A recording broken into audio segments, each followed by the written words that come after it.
Praise Lord. जय मसीह की। खुदावन यीशु मसीह का शुक्र करता हूँ कि उसने एक बार फिर मौका दिया है और आशा करता हूँ कि आप सब लोग सलामत होंगे और खुदावन आप सबको सलामत रखे। एक बार फिर खास वचन को लेकर खुदा का हम हाजिर हैं। और अभी आप लोग देख रहे होंगे मेरे हाथ में एक गिलास है पानी का और इसमें पानी है जो हम पी सकते हैं। लेकिन अगर इस पानी में कुछ पड़ जाए, गंदा हो जाए, तो क्या हम इसे पी सकते हैं या ग्रहण कर सकते हैं? अब इसमें कुछ पड़ गया है, आप देख रहे होंगे।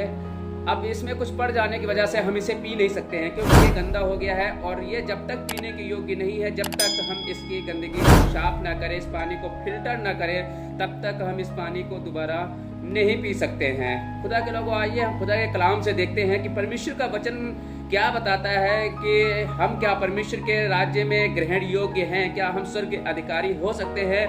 कौन से लोग हैं जो स्वर्ग नहीं जा सकते हैं, खुदा के राज्य में ग्रहण योग्य नहीं हो सकते हैं, जब तक हम उस लायक ना बने, जब तक इस पानी को फिल्टर ना किया जाए, जब तक ये पीने के योग्य नहीं है। और जब तक हम मसीही लाइफ में अगर हम परमेश्वर के सामर्थ्य से, परमेश्वर की हुजूरी से, परमेश्वर की उपस्थिति से, परमेश्वर के लहू से और उसके अभिषेक से धोए ना जाएं, तब तक क्या हम परमेश्वर के राज्य में ग्रहण योग्य हो सकते हैं। खुदा के लोगों, खुदा के कलाम में एक बात पढ़ना चाहता हूँ जो नीति वचन 25 अध्याय और उसका 4 पद मैं आपके लिए पढ़ना चाहता हूँ जो खुदा का कलाम बताता है।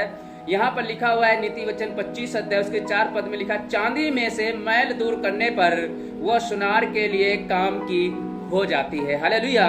चांदी में से, चांदी एक धातु है जो सुनार के लिए कोई बहुत मायने रखती है और उससे बहुत सारे आभूषण तैयार किए जाते हैं। लेकिन अगर वो चांदी गंदी है तो वो सुनार के काम की नहीं है। जब तक उस चांदी में का मैल अलग न किया जाए, साफ न की जाए चांदी, तब तक उस चांदी से आभूषण नहीं तैयार किए जाते हैं, किसी प्रकार का कोई सामान तैयार नहीं किया जाता है। उर्दू की बाइबल में लिखा है कि जब चांदी में से मैल दूर करने पर वो सुनार के लिए बर्तन बन जाती है। जब तक वो सुनार का किसी काम की नहीं है, जब तक उसकी गंदगी साफ ना की जाए। खुदा के लोगों, जब एक मामूली सी चांदी, एक मामूली सा धातु अगर गंदा होने के बाद वो सुनार के काम का नहीं है, तो खुदा के लोगों, अगर हमारे और आपकी लाइफ में अगर ऐसी कोई गंदगी है तो क्या हम और आप परमेश्वर के राज्य के लायक हैं? क्या हम लोग ग्रहण किए जाएंगे? परमेश्वर के वचन से एक जगह और आपके लिए पढ़ना चाहता हूँ। खुदावन यीशु मसीह अपने शागिर्दों के साथ है और खुदावन यीशु मसीह एक टब में पानी लेता है और उस पानी को लेकर अपने चेलों के पैरों धोने के लिए, पैर को धोने के लिए जाता है। और पैर जब धोना चाहता है तो पतरस से बात करता है। पतरस कहता है, वहां पर मैं आपके लिए पढ़ना चाहता हूँ यूहन्ना की किताब 13 अध्याय और उसका 8 पद में जब आपके लिए पढ़ता हूँ। पतरस ने कहा, तू मेरे पांव कभी ना धोने पाएगा। यह सुनकर यीशु ने उससे कहा, यदि मैं तुझे ना धोऊं तो मेरे साथ तेरा कुछ भी साझा नहीं है। खुदा के लोगों, कई बार हम भी यही करते हैं, पतरस की तरह पहले मना करते हैं कि हम कुछ भी हो जाए, हम अपने जीवन से इस गुनाह को दूर नहीं करेंगे, इस अपराध को दूर नहीं करेंगे। लेकिन खुदावन यीशु मसीह कहता है, अगर मैं तुझे ना धोऊं तो तेरे मेरे साथ कोई साझा नहीं है, कोई रिश्ता नहीं है। क्योंकि खुदावन जो पाक है वो कहता है, जैसा मैं पाक हूँ, जैसा मैं पवित्र हूँ, वैसे आप भी बनो। जब तक खुदावन ये चाहता है कि आपके अंदर की जब तक सारी गंदगी साफ नहीं होगी, खुदा के साथ आपका रिश्ता नहीं हो सकता है। जहाँ पे गुनाह होता है, जहाँ पाप होता है, वहाँ खुदा नहीं होता है, जहाँ खुदा होता है वहाँ गुनाह नहीं हो सकता है। और खुदावन चाहता है कि जैसे मैं पाक पवित्र हूँ वैसे मेरे लोग हों। और वो इसीलिए खुदावन कहता है कि पतरस से, अगर मैं तुझे ना धोऊं तो मेरे साथ तेरा कोई रिश्ता नहीं है, कोई साझा नहीं है। तब पतरस कहता है, खुदावन ऐसी बात है तो मुझे पूरा धो दे। तब यहाँ पर लिखा हुआ है, हम आगे पढ़ना चाहते हैं 10वीं आयत में, यीशु ने उससे कहा, जो नहा चुका उसके पांव के सिवाय और कुछ धोने की आवश्यकता नहीं, परंतु वह बिल्कुल शुद्ध है और तुम शुद्ध हो, परंतु सबके सब नहीं। हालेलुया। सबके सब नहीं, ये बात आप समझ सकते हैं कि किसके विषय में कहा गया था कि उन 12 चेलों में एक ऐसा चेला था जिसे खुदावन के कलाम में लिखा हुआ है कि वो चोर था, उसके पास थैली हुआ करती थी और उसमें जो कुछ उन लोगों से मिलता था वो चोरी कर लिया करता था। और वही चेला था जिसे खुदावन यीशु मसीह को पकड़ा दिया। और वही चेला, देखते हैं कि उन 12 में से वही चेला किस प्रकार की मौत मरा। हालेलुया। हम यहाँ पर देखते हैं कि खुदावन यीशु मसीह कहता है कि जब तक मैं तुझे ना धोऊं तब तक तेरे मेरे साथ कोई रिश्ता नहीं है, कोई साझा नहीं है। खुदा के लोगों, अगर हम जब तक शुद्ध नहीं होंगे अपने जीवन से, अपने मन से, अपने विचारों से, अगर सही नहीं होंगे, शुद्ध नहीं होंगे, अपने आप को पवित्र नहीं करेंगे, तो परमेश्वर के साथ हमारा कोई रिश्ता नहीं हो सकता है। परमेश्वर के वचन में एक जगह और लेकर चलना चाहता हूं। अगर इस तरीके से लोग हैं तो मैं आपके लिए पढ़ना चाहता हूं। यहाँ पर जब हम पढ़ते हैं पहला कुरिन्थियों और उसका 6 अध्याय, और जब हम यहाँ 9 पद से पढ़ते हैं, यहाँ लिखा है, क्या तुम नहीं जानते कि अन्यायी लोग परमेश्वर के राज्य के वारिस ना होंगे? धोखा ना खाओ, ना वेश्यागामी, ना मूर्ति पूजक, ना परस्त्री गामी, ना लुच्चे, ना गाली देने वाले, ना अंधेर करने वाले परमेश्वर के राज्य के वारिस होंगे। हालेलुया। ऐसे ऐसे लोग, अगर खुदा के कलाम में यहाँ पर बात लिखी हुई है, कहता है क्या तुम नहीं जानते कि अन्यायी लोग परमेश्वर के राज्य के वारिस ना होंगे? धोखा ना खाओ, ना वेश्यागामी, ना मूर्ति पूजक, ना परस्त्रीगामी, ना लुच्चे, ना पुरुषगामी, ना चोर, ना लोभी, ना पियक्कड़, ना गाली देने वाला, ना अंधेर करने वाले परमेश्वर के राज्य के वारिस नहीं होंगे। खुदा के लोगों, जो लोग अगर अभी भी गुनाह में फंसे हुए, ऐसे ऐसे किसी प्रकार की इस तरह के गुनाहों में फंसे हुए हैं, तो हम और आप कैसे कह सकते हैं कि हम परमेश्वर के राज्य के वारिस हो जाएंगे? एक चांदी में से अगर मैल दूर ना किया जाए, वो सुनार के काम की नहीं हो जा सकती। हमारे अंदर से अगर गुनाह ना खत्म किए जाए, तो हम परमेश्वर के राज्य के कैसे अधिकारी बन सकते हैं? कैसे हम स्वर्ग जा सकते हैं? एक पानी को अगर गंदा हो जाए हम ग्रहण नहीं कर सकते हैं। सब्जी अगर साफ नहीं की जाए तो उसे हम खा नहीं सकते हैं। कपड़े अगर गंदे हो जाए, दाग लग जाए, तो उसे हम पहन नहीं सकते हैं। तो आप सोचिए कि आप अगर गंदे होकर परमेश्वर के राज्य में कैसे प्रवेश कर सकते हैं, कैसे उसके राज्य के अधिकारी बन सकते हैं? खुदा के लोगों, कभी नहीं। प्रकाशित वाक्य में जब हम पढ़ते हैं, जाकर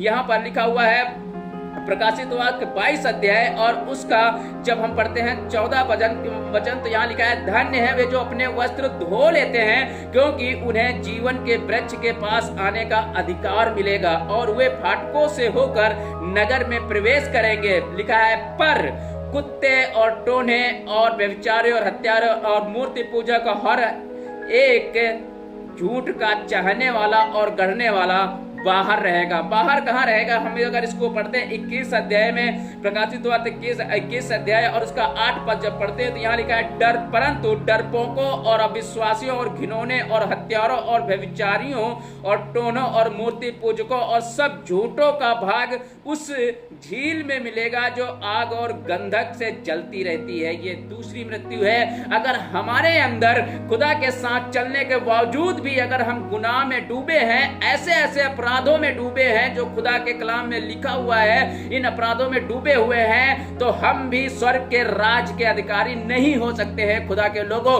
अगर एक चांदी, मामूली चांदी गंदी होने पर वो सुनार के काम की नहीं हो सकती है, तो हम और आप भी अगर गंदे हैं, अगर हमारे सोच, हमारे विचार, हमारे धारणाएं गंदी हैं, अगर हम गंदे काम करते हैं, हमारे जीवन में भी ऐसे दाग लगे हुए हैं जो गंदगी के हैं, तो मैं सच कहना चाहता हूं, जब चांदी गंदी होने पे सुनार के काम की नहीं है, तो हम और आप भी अगर गंदे हो हैं, तो फिर खुदा के राज्य के अधिकारी नहीं हो सकते हैं। खुदा के लोगों, जब तक हम अपने आप को साफ नहीं करेंगे, खुदावन यीशु मसीह कहता है कि अगर मैं तुझे ना धोऊं तो मेरे और तेरे साथ कोई साझा नहीं है, कोई रिश्ता नहीं है। खुदा के लोगों में बताना यह चाहता हूं कि परमेश्वर कहता है कि मैं पवित्र हूं और मेरे लोग पवित्र हों। हालेलुया। वो चाहता है जैसा मैं हूं वैसा मेरे लोग हों। जब तक हम खुदा वन यीशु की तरह नहीं बनाएंगे, तब तक हम स्वर्ग के राज्य में प्रवेश नहीं कर पाएंगे। खुदा के लोगों, खुदा के कलाम में हम एक बात पढ़ते हैं कि जहां पर एक इंसान आया जो खुदावन यीशु मसीह से बात करने लगा, और खुदावन यीशु मसीह से बात करने के वजह से कहने लगा कि हमें स्वर्ग के अधिकारी होने के लिए क्या करूं, मैं अनंत जीवन पाने के लिए मैं क्या करूं। खुदावन यीशु मसीह कहता है कि तू आज्ञाओं को तो मानता है, आज्ञाओं को तो जानता है। उसने कहा कि मैं बचपन से ही इन्हें मानता आया हूं। यानी कि ये खुदावन के राज्य का एक बड़ा अधिकारी हो सकता है, या खुदावन राज्य के यानी कि बचपन से परमेश्वर की आराधना करने वाला है। परमेश्वर से यानी कि मूसा की व्यवस्था के 10 जो हुक्म है, 10 जो आज्ञाओं को मानने वाला है। कहता है मैं बचपन से तो आज्ञाओं को मानता हूं। और यहाँ पर हम जब आपके लिए पढ़ना चाहते हैं 20 अध्याय यानी कि लूका नबी की किताब उसका 18 अध्याय और उसका 20 पद पढ़ते हैं। तू आज्ञाओं को तो जानता है, व्यभिचार न करना, हत्या न करना और चोरी न करना, झूठी गवाही न देना, अपने पिता और अपनी माता का आदर करना। उसने कहा, मैं तो इन सब को लड़कपन से ही से मानता आया हूँ। ये बात सुनकर खुदावन यीशु मसीह क्या कहता है वहां पर सुनिएगा गौर से। खुदावन यीशु मसीह उसे प्यार करता है और उसके और इशारा करके उसकी तरफ देख कर क्या कहता है, और कहता है, यह यीशु ने उससे कहा, तुझ में अब भी एक बात की घटी है। खुदा के लोगों, ये शायद 10 आज्ञाओं में से 9 आज्ञाओं को मानता। बहुत सारे लोग होंगे कि कहते हैं कि हम तो 9 आज्ञाओं को मानते हैं, एक ही आज्ञा तो एक ही काम तो नहीं कर रहे हैं, एक ही आज्ञा तो नहीं मान रहे हैं। लेकिन खुदा के लोगों, ये बचपन से इन आज्ञाओं को मानता हुआ आ रहा है। लेकिन खुदावन कहता है, तुझ में एक बात की घटी, एक बात की कमी होने की वजह से ये स्वर्ग नहीं जा सकता है। खुदा का कलाम बताता है कि इसके मन में लालच था, क्योंकि ये बहुत धनी था, और इसीलिए खुदावन कहता है, धनवानों को स्वर्ग के राज्य में प्रवेश करना कितना मुश्किल है। सुई के नाके में से ऊंट का निकल जाना सहज है, पर धनवानों को स्वर्ग के राज्य में प्रवेश करना कितना मुश्किल है। जानते हो क्यों? क्योंकि इसके अंदर जो लोभ था, क्योंकि खुदा के कलाम में लिखा है, तो किसी भी चीज का लालच ना करना।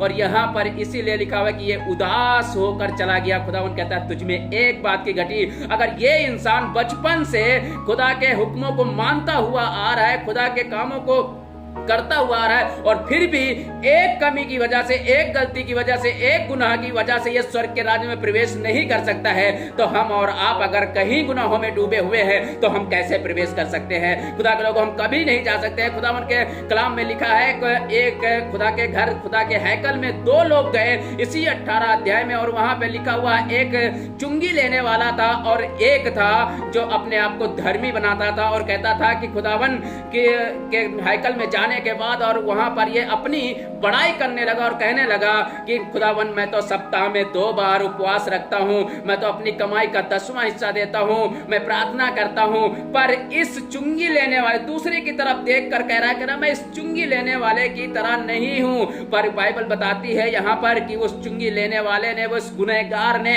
अपनी बड़ाई नहीं की, बल्कि वो खुदा के हैकल के पास, खुदा के घर गया, मंदिर में जाकर वो क्या करने लगा, अपने आप को अपनी छाती पीट पीट कर रोने लगा, अपने गुनाहों का इकरार करने लगा, तौबा करने लगा, और उसने कहा, खुदा बाप, मैं तो स्वर्ग की ओर अपनी नजर उठाने लायक भी नहीं हूं, इतना गुनहगार हूं। और बाइबल बताती है कि यह दूसरा आदमी धर्मी ठहराया गया, क्योंकि इसने अपने गुनाहों को स्वीकार कर लिया और खुदा ने इसके गुनाहों को धो दिया। जब तक हमारे और आपके गुनाह धोए नहीं जाते हैं, साफ नहीं किए जाते, हमारा मन, हमारे दिल, हमारी सोच, हमारे विचार में अगर गंदगी है, तो हम भी खुदा के राज्य में ग्रहण योग्य नहीं हो सकते हैं। जब तक हम इस पानी के गिलास को सफा पानी पी सकते हैं, लेकिन अगर गंदा पानी हो जाए तो हम ग्रहण नहीं कर सकते हैं। चांदी अगर गंदी हो जाए तो सोनार के काम की नहीं हो सकती है। तो हम और आप अगर हम गंदे हैं तो परमेश्वर के राज्य के कैसे अधिकारी हो सकते हैं? खुदा के लोगों, अगर हमें परमेश्वर के राज्य के अधिकारी बनना है, स्वर्ग के अधिकारी बनना है, तो हमारे अंदर और आपके अंदर से, हमारे अंदर से,